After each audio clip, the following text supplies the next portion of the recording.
Hello friends, welcome back to my channel. तर आज आहे जत्रेचा दुसरा दिवस आणि आज आम्ही आलो होतो आमचं देवदेव करायसाठी. तर म्हणजे पुसेगाववरून आमचं सगळे देवत जवळच आहे, त्यामुळे आम्ही तिथे चाललो होतो. तर पहिल्यांदा आम्ही गेलो होतो गोंदवलेकर महाराजांच्या इथे आणि तिथे आम्ही दर्शन वगैरे घेतलं, प्रसाद वगैरे घेतला आणि तिथून पुढे म्हसवडला आलो. तर हे आहे असं म्हसवडचं आतलं मंदिर, म्हणजे आतला परिसर. तर इथे पण अशी खेळण्याची आणि प्रसादाची वगैरे दुकानं आहेत आणि छान वाटतं आल्यावरती. तर इथं आल्यानंतर गुलाल वगैरे उधळला आणि बघा इथं आमच्या मुली काहीतरी घेत आहेत, म्हणजे त्यांना खेळणी पाहिजे होती.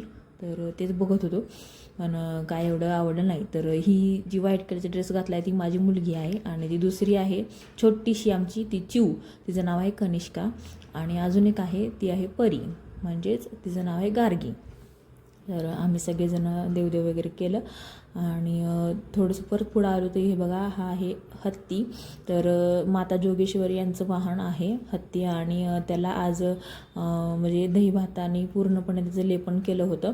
तर आणि त्याला सजवत पण होते. तर हेच थोडंसं दृश्य तुमच्यासाठी मी शेअर करते आणि तुम्ही बघू शकता. बघा, त्याला दही भाताने कसं लेपन केलं आणि सजवायचं काम चालू आहे. आणि मग चला प्रदक्षिणा घालून घ्यावी आणि आम्ही प्रदक्षिणा घालायला निघालो. आणि तसंच गेल्यानंतर थोडंसं पाठीमागं गेल्यानंतर आम्ही गुलाल आणि खोबरं उधळले आणि मग तिथून पाय वगैरे पडून झाल्यानंतर आमचा पुढचा प्रवास सुरू झाला.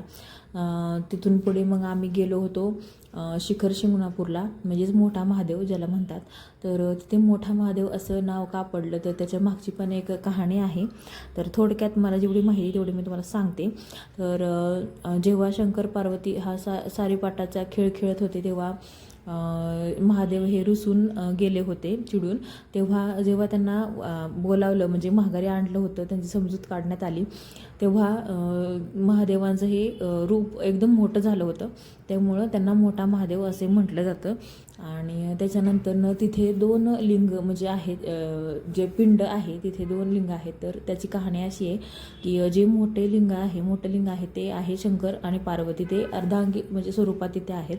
आणि जे छोटं दुसरं लिंग आहे तिथे भगवान विष्णू आणि माता लक्ष्मी हे तिथे विराजमान आहेत. त्यामुळे तिथे 2 लिंग आहेत.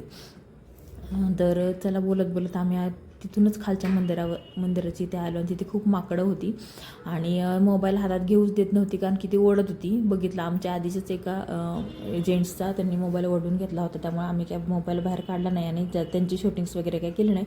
तर म्हणलं थोडंसं तुम्हाला दाखवावं. तर हे जे मंदिर आहे छोटंसं तुम्ही बघू शकता आत्ता, तर हे पांडवांनी बांधलेलं मंदिर आहे, म्हणजे पांडवांचं तिथे आहे मंदिर. आणि मग थोडंसं परत पुढं गेल्यानंतर आम्हाला जायचं होतं. तर आम्हाला पुढचे पण देव करायला जायचं होतं. तर आम्ही इथं प्रदक्षिणा वगैरे घातली, नारळ वगैरे फोडला, तिथे वरती पण प्रसाद म्हणजे हे केला, घेतला. आणि मग म्हणलं चला आता थोडा पुढचा प्रवास आपला सुरू करूयात.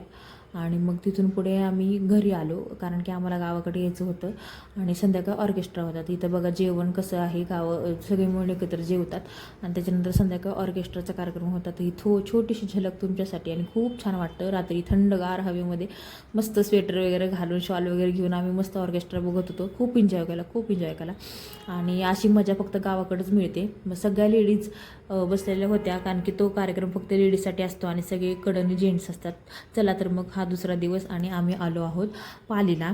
तर पाली हा आमचं शेवटचं म्हणजे देव राहिलं होतं, तर आम्ही तिथे पण जाऊन आलो म्हणलं. आणि तुम्ही बघतायच की भरपूर असा जो आहे हळद सगळीकडं पसरलेली आहे, कारण की नुकतीच ही पालीची जत्रा होऊन गेली त्यामुळे.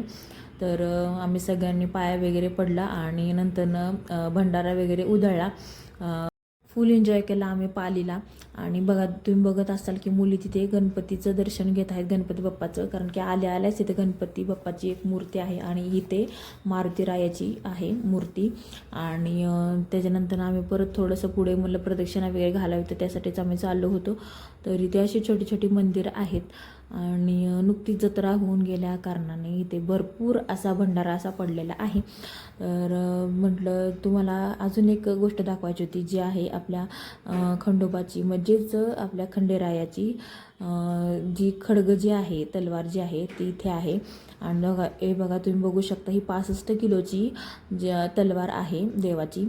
आणि इथे दर्शन वगैरे घेतलं आणि मग नंतरनं पुढे गेलो. आणि पुढे प्रदक्षिणा वगैरे घातली. तर आमची फॅमिली बघा थोडं काही जण पुढे काही जण मागे सगळेच, कारण की मोकळं डाकळं वातावरण होतं, गर्दी नव्हती अजिबात, एकदम छान मस्त असं दर्शन झालं. आणि आतमध्ये तुम्हाला तर माहितीच आहे की मंदिरामध्ये कॅमेरा अलाउड नसतो, त्याच्यामुळे तुम्हाला आतला गाभाऱ्यातलं दर्शन तुम्हाला देता आलं नाही. तर मंदिराच्या पुढच्या बाजूला एक डिकमली वगैरे आहे म्हणजे तिथे पुढे, आणि तिथे तळी भंडारा उचलला जातो. तर तिथे पण आम्ही सर्वांनी तळी भंडारा वगैरे उचलला, प्रार्थना केली देवाला.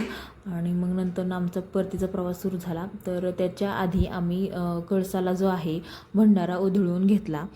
हा व्लॉग इथे संपत आहे. तर व्लॉग कसा वाटला ते नक्कीच सांगा. भेटूया नेक्स्ट व्लॉगमध्ये. चॅनलला सबस्क्राईब करायला विसरू नका. तोपर्यंत काळजी घ्या. बाय.